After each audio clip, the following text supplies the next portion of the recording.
Meeting ਦੇ ਵਿੱਚ ਚਰਚਾ ਸਟੇਟ ਜਿਹੜੀ ਪਾਰਲੀਮੈਂਟ ਦੀ ਇਲੈਕਸ਼ਨਸ ਨੇ ਉਹਨਾਂ ਨੂੰ ਲੈ ਕੇ ਚਰਚਾ ਸੀ ਕਿ ਕਿਸ ਤਰ੍ਹਾਂ ਆਪਾਂ ਕੈਂਪੇਨ ਬਿਲਡ ਕਰਨੀ ਹੈ, ਕਿਸ ਤਰ੍ਹਾਂ ਸਾਰਾ ਕੰਮ ਕਰਨਾ ਉਹ ਸੀ ਜੀ।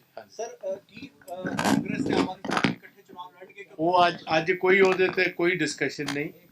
ਇਸ ਗੱਲ ਤੇ ਡਿਸਕਸ਼ਨ ਇਹ ਸੀ ਕਿ 13 ਦੀਆਂ 13 ਸੀਟਾਂ 'ਚ ਆਪਾਂ ਕਿਹੜੀ ਸਟ੍ਰੈਟਜੀ ਰੱਖਣੀ ਤੇ ਕਿਸ ਤਰ੍ਹਾਂ ਤੇ ਸੰਸਦ ਜੋ ਕੁਝ ਹੋਇਆ ਸਰ ਉਹਨੂੰ ਕਿਵੇਂ ਦੇਖਦੇ ਹੋ? ਮੈਨੂੰ ਇਸ ਗੱਲ ਦਾ ਇਲਮ ਸੰਸਦ 'ਚ 2 ਲੋਕ ਵੜ ਗਏ ਸਰ, ਉਹਨਾਂ ਨੇ ਮੈਂ ਵੀ ਤੁਹਾਡੇ ਕੋਈ ਸੁਣ ਰਿਹਾ, ਮੈਨੂੰ ਸਾਰੀ ਗੱਲ ਜਿੰਨਾ ਚਿਰ ਪਤਾ ਨਹੀਂ ਹੋਏਗੀ ਉਸ ਤੇ ਟਿੱਪਣੀ ਕਰਨਾ ਠੀਕ नहीं होगा।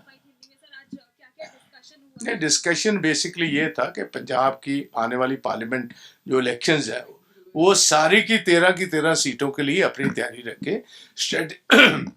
ग्राउंड रियलिटी क्या है, स्ट्रेटजी क्या होनी चाहिए, इसी पर चर्चा जी, और किसी बात की चर्चा नहीं।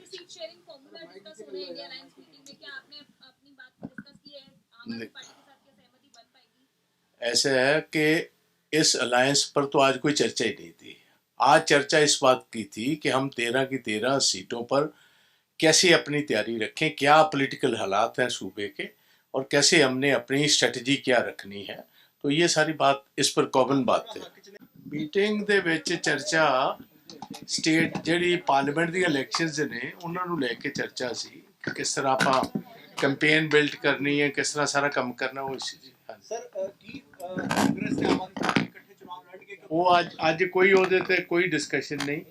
ਇਸ ਗੱਲ ਤੇ ਡਿਸਕਸ਼ਨ ਇਹ ਸੀ ਕਿ 13 ਦੀਆਂ 13 ਸੀਟਾਂ 'ਚ ਆਪਾਂ ਕਿਹੜੀ ਸਟ੍ਰੈਟਜੀ ਰੱਖਣੀ ਤੇ ਕਿਸ ਤਰ੍ਹਾਂ ਤੇ ਸੰਸਦ 'ਚ ਜੋ ਕੁਝ ਹੋਇਆ ਸਰ ਉਹਨੂੰ ਕਿਵੇਂ ਦੇਖਦੇ ਹੋ? ਮੈਨੂੰ ਇਸ ਗੱਲ ਦਾ ਇਲਮ ਸੰਸਦ 'ਚ 2 ਲੋਕ ਵੜ ਗਏ ਸਰ, ਉਹਨਾਂ ਮੈਂ ਵੀ ਤੁਹਾਡੇ ਕੋਈ ਸੁਣ ਰਿਹਾ, ਮੈਨੂੰ ਸਾਰੀ ਗੱਲ ਜਿੰਨਾ ਚਿਰ ਪਤਾ ਨਹੀਂ ਹੋਏਗੀ ਉਸ ਤੇ ਟਿੱਪਣੀ ਕਰਨਾ ਠੀਕ नहीं होगा। नहीं, डिस्कशन बेसिकली ये था कि पंजाब की आने वाली पार्लियामेंट जो इलेक्शंस है वो सारी की 13 सीटों के लिए अपनी तैयारी रखे। ग्राउंड रियलिटी क्या है, स्ट्रेटजी क्या होनी चाहिए, इसी पर चर्चा जी, और किसी बात की चर्चा नहीं।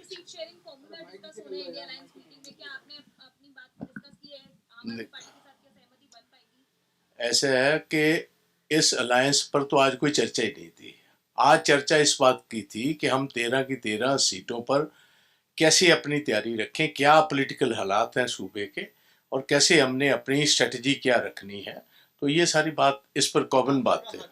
ਮੀਟਿੰਗ ਦੇ ਵਿੱਚ ਚਰਚਾ ਸਟੇਟ ਜਿਹੜੀ ਪਾਰਲੀਮੈਂਟ ਦੀ ਇਲੈਕਸ਼ਨਸ ਨੇ ਉਹਨਾਂ ਨੂੰ ਲੈ ਕੇ ਚਰਚਾ ਸੀ ਕਿ ਕਿਸ ਤਰ੍ਹਾਂ ਆਪਾਂ ਕੈਂਪੇਨ ਬਿਲਡ ਕਰਨੀ ਹੈ, ਕਿਸ ਤਰ੍ਹਾਂ ਸਾਰਾ ਕੰਮ ਕਰਨਾ ਉਹ ਸੀ ਜੀ। ਸਰ ਕੀ ਕਾਂਗਰਸ ਤੇ ਆਮ ਆਦਮੀ ਪਾਰਟੀ ਇਕੱਠੇ ਚੁਣਾਵ ਲੜਨਗੇ? ਉਹ ਅੱਜ ਕੋਈ ਉਹਦੇ ਤੇ ਕੋਈ ਡਿਸਕਸ਼ਨ ਨਹੀਂ।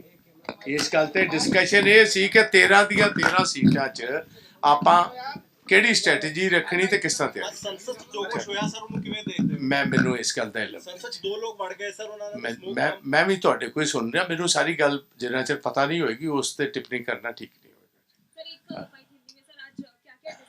नहीं, डिस्कशन बेसिकली ये था कि पंजाब की आने वाली पार्लियामेंट जो इलेक्शंस है वो सारी की 13 सीटों के लिए अपनी तैयारी रखे। ग्राउंड रियलिटी क्या है, स्ट्रेटजी क्या होनी चाहिए, इसी पर चर्चा जी, और किसी बात की चर्चा नहीं।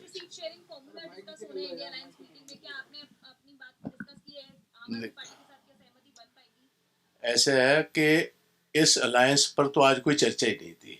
आज चर्चा इस बात की थी कि हम 13 की 13 सीटों पर कैसे अपनी तैयारी रखें, क्या पॉलिटिकल हालात हैं सूबे के और कैसे हमने अपनी स्ट्रेटजी क्या रखनी है। तो ये सारी बात इस पर कॉमन बात है।